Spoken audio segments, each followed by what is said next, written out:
So you guys probably know what GWM stands for, Great Wall Motor, but do you know what ORA stands for? Open, reliable, alternative. This is the ORA 07, the sequel or big brother to this, the ORA Good Cat. And it's definitely got that alternative vibe.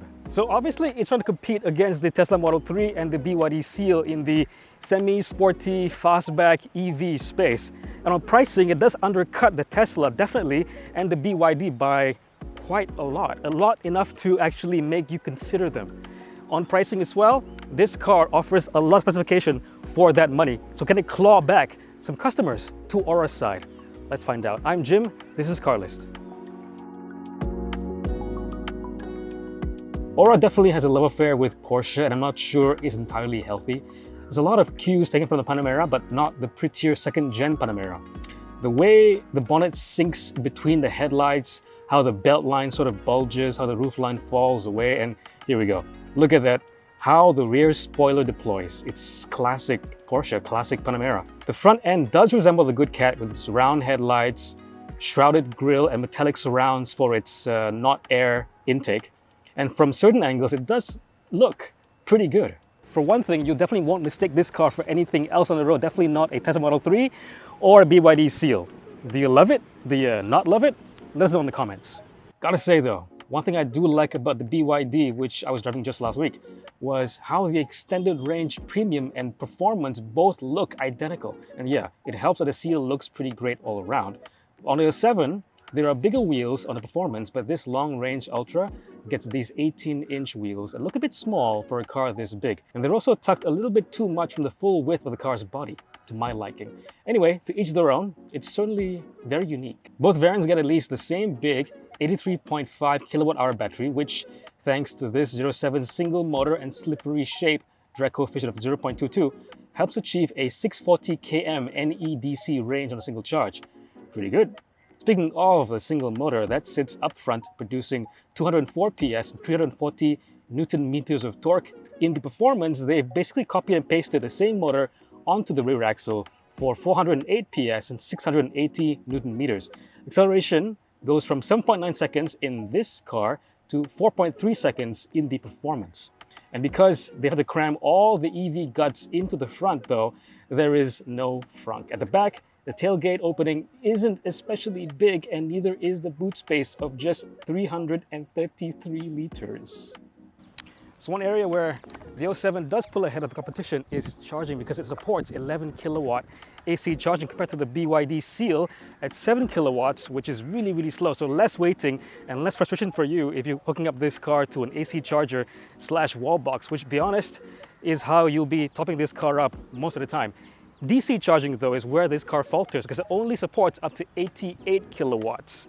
The BYD Seal, 150 kilowatts. The Tesla Model 3, 170 kilowatts, which can go up to 250 if you hook it up to their superchargers.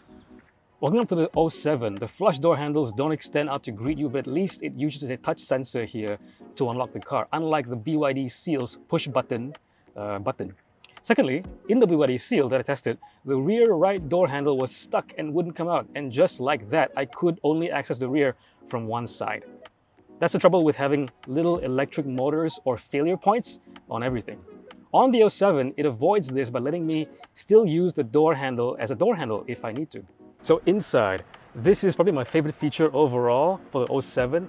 Everything is nicely laid out. It's actually quite normal feeling because the materials are leather, soft touch plastic, and this sort of Alcantara texture on the dashboard. And I like the fact that you have an airy cabin and a very cozy feeling. Even I would call it driver focused cabin over here, interior experience, because you have a very sensibly sized screen ahead of you, 12.3 inches for the infotainment, not like the screen overload that you get in the Model 3, let's say, or even in the BYD Seal. Ahead of me, I have a driver's display, which is a binnacle. Actually, it's 10.25 inches, but I like the analog look of it. Again, it is like a Porsche because you have this center console over here, which is very much like a Porsche Carrera GT, and the same thing goes for the cluster ahead of me. But at least you get a very solid feeling car. And my favorite thing is the fact that you get actually analog controls for climate control, because in the Tesla, in the BYD Seal, everything is done on a screen, and it might be just a little bit too dangerous if you're moving and trying to control fan speed, temperature. Over here, you get controls like, you know, a car. And secondly, these seats are very comfortable. They're nicely bolstered. They're very squishy, like a lot of China automakers like to do. The leather is very nice, perforated, and you get massage seats. Storage-wise, you get nice, almost full-length door pockets over here. A lot of space under the center tunnel console here. A decently sized glove box and a cup holder, which is only one, that actually kind of integrates into the dashboard. So if you're not using it, you can just barely notice it's there. And the center cubby is pretty big as well. And a wireless charger, look. Just slot your phone in here, a 50-watt wireless charger, so your phone is nice and out of the way, not moving about anywhere in the dashboard. And you can just kind of like enjoy the center console just like this, but you are more prone to forgetting your phone like me. In the back seats, pretty much everything that I said about the front seats can be said about the back seats too, because everything over here is really comfortable. The seat is actually quite squishy. This, although it looks good and is good for if you have a passenger in the center seat over here, it does obstruct the view from the rear view mirror quite a lot, or it's just me being too vertically challenged. Speaking of which, if you are buying this for a tall family, or if you have a tall friend, trying to take them in the back seat, it might be a bit of a challenge because there's not a lot of headroom, especially with the sloping roof line and the glass roof. Otherwise, if they do fit, you know, they'll be very comfortable over here. You get very nice materials all around. The build quality is actually quite excellent. A big step up from the ORA Good Cat. Over here you get air conditioning vents, a bit like the turbine style in Mercedes-Benz. USB ports A and C, a bit of a storage area. Nice amount of storage in the seat back over here. More storage to be had with the door pocket. And behind me you get the very nice dual drivers to increase bass from the excellent 11-speaker Infinity sound system.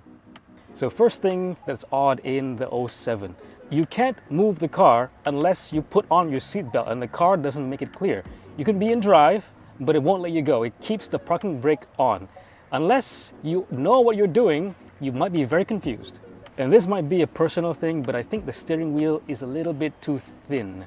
It feels like a car that isn't supposed to be sporty. Even though this car isn't exactly sporty, it's not exactly soft either. And lastly, again a personal thing, there is a checkered flag on the steering wheel itself, which I think is a mismatch because this car isn't the performance and isn't terribly sporty. But here's some cool things on the ORA 07. The parking cameras are extremely clear and very useful for parking. There's an intricate LED projector like in a Bentley and very nicely finished too. The infotainment interface is very intuitive. I think my favorite among all the Tesla, BYD, semi-fastback coupe thingy. Easy to navigate. And audio is piped through an 11-speaker Infinity sound system, as I said, which is, as I said, excellent. And lastly, the carpets in this car are super thick and nice and plush, almost like a Rolls Royce. Insert cat fur joke here. All right, so 204 PS. It's supposed to fight me. And 314 Newton meters of torque. That is less firepower than the BYD Seal extended range or premium or whatever it is, the base BYD Seal, and less power than the Tesla Model 3 rear-wheel drive. And also, speaking of which, this has the engine or the motor at the front. So this is a front-wheel drive car. Right away there, you're not going to have the ideal, layout for a fun EV. Like, I could make the BYD Seal skid a little bit. There's some tail happy characteristic to the BYD Seal. This, you won't get that. This car wants to fight you. It wants to understeer a little bit more because of that weight up front, and also no drive at all going to the back unless you get the performance, in which case you'll get all-wheel drive. 0 to 100 in 7.9 seconds.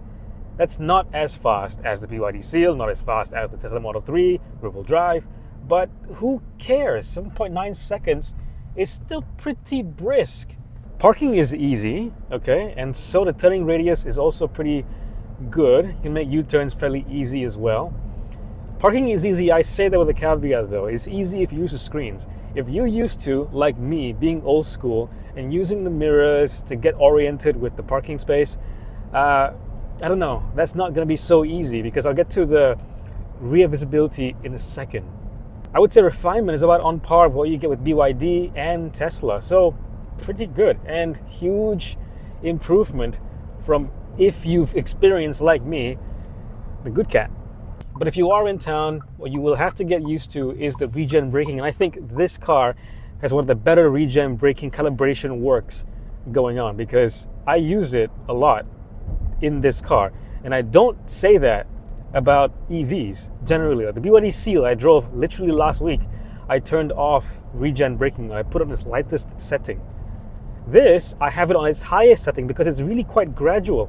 Typically, I'm around town or even like slowing down for a toll booth, I just take my foot off the gas, and only let the car slow down all the way to the actual toll, and then I actually stop for it. And I've just crossed below 50%, having driven about 300 kilometers. Yeah, 300 kilometers. I'm 10 kilometers shy of 300 kilometers exactly, and I'm half battery.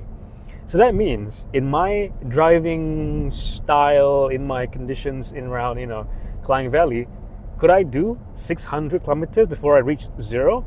I mean, you shouldn't do that. But in theory, could I reach zero with 600 kilometers? I think maybe so. It's kind of grown on me, to be honest. The styling, yes, remains controversial, but to me it adds to its charm. Its interior execution, to me, is the best of the bunch, beating the Model 3 and the BYD Seal. Though I admit, those two other cars are more fun to drive. For me personally, the EV thing isn't really quite there yet, for me personally.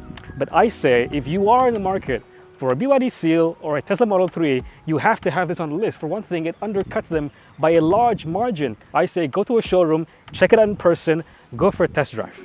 Anyway, if you like what you see here, please like, comment, and subscribe, all the awesome YouTube things, because you're awesome. And I'll see you in the next one.